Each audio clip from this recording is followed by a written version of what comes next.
Well, hey boys, look what we got here. Got my 35s and stock height, ride height.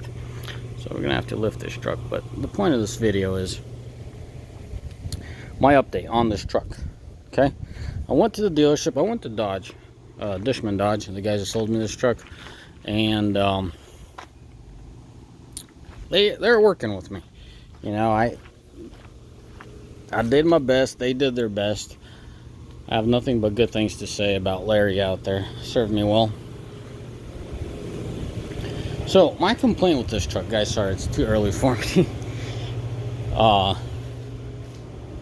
So my complaint with this truck was the brakes are spongy. Okay, so when you go to try to brake with this thing, the brakes feel spongy, and that is funky stuff because on a pickup that you're towing with, you can't have that. So they looked into it.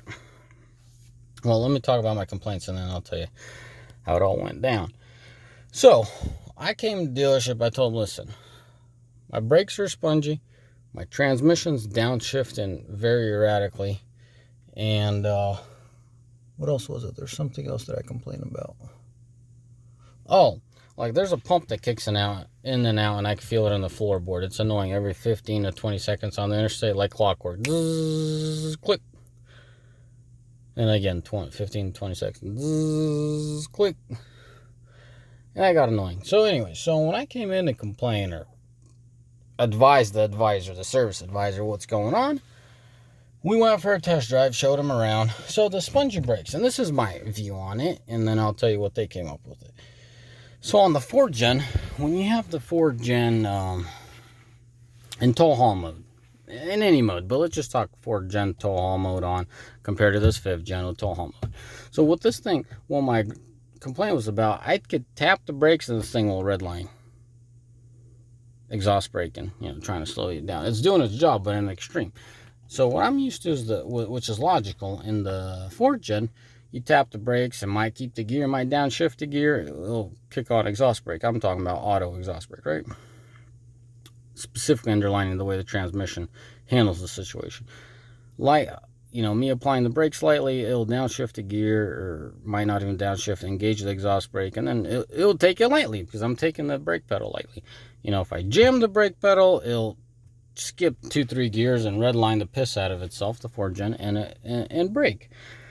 It does the job well, and it adds up. You know, this thing, on the other hand, it's all over the place. It's very annoying.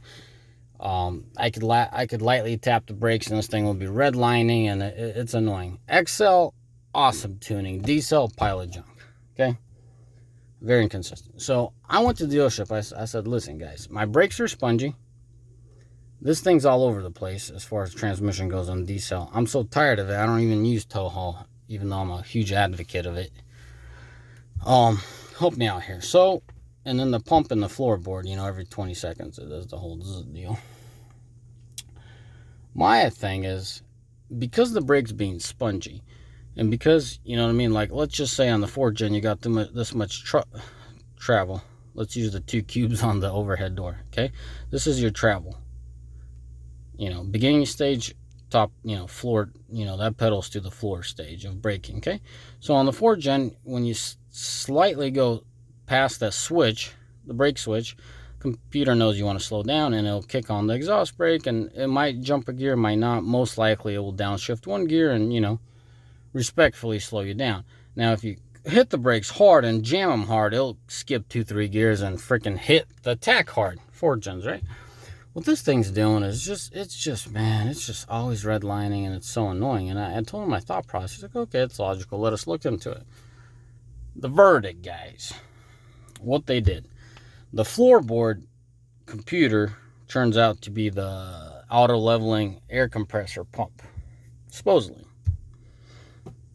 You know, I haven't went on the interstate 75 miles an hour because ever since I got it updated, I brought it to the shop, threw these wheels on, didn't really drive the truck much. I don't want to get into details. I've been dealing with some oddball stuff.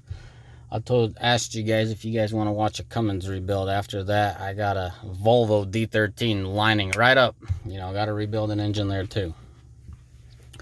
So I've been dealing with that. I haven't given this truck much attention or time that it needed. But, you know, somewhere in between there, on an evening, I had the guys throw on 35s. I did the fuel filters. Just, that's the way I relax. I work on my equipment with a small project. Okay, so we got that out of the way.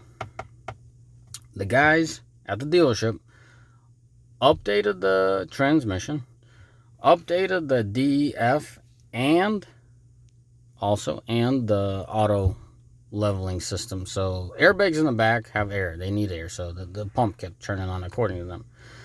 So they updated all three. Now the brake pedal, they're telling me these are Cadillac brakes and this is normal for 5th gen.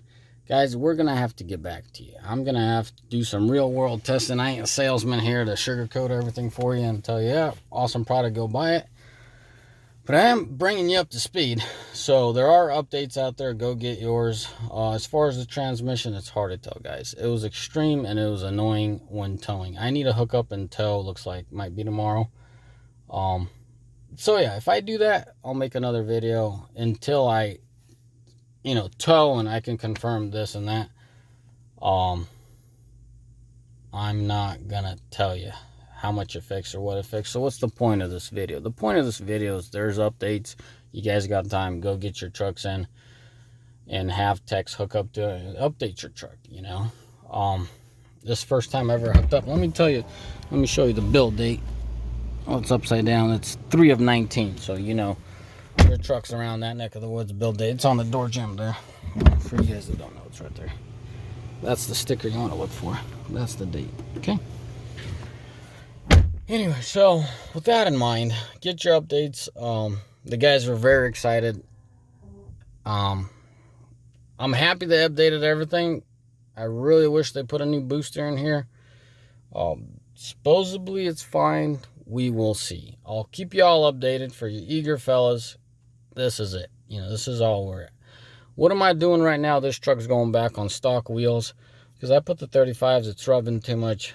And I need your guys' 2 cents or whatever you want to call it, your advice.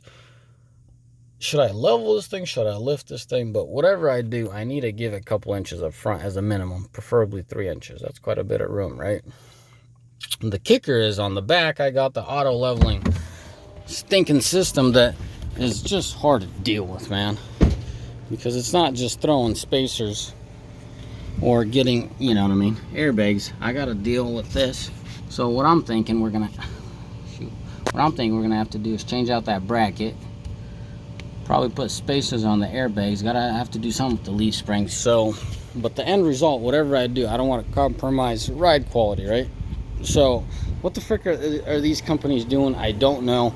They're willing to sell me springs, but they're not selling me anything for the rear end. So, you know what I mean? I'm not gonna call any companies out there.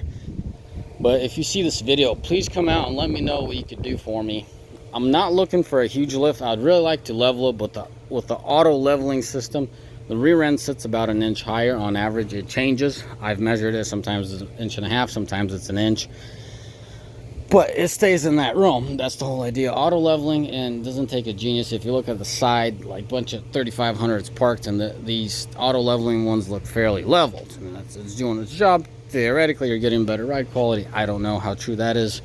I haven't had a leaf spring 3500 in the 5th gen, and why I'm underlining that is the fact that they've put so much attention towards the leaf springs and how much better they are. I can't vouch for anything of that, but on the front I can tell you it is. So just the product's too new. It's too soon to confirm if the old leaf springs or the new springs are just like the old one, but I will tell you for a fact the front end's a lot softer. So help me out, guys. It sounds like I'm undecisive. That's not the case. I don't want to lose ride quality. I don't want to lose functionality.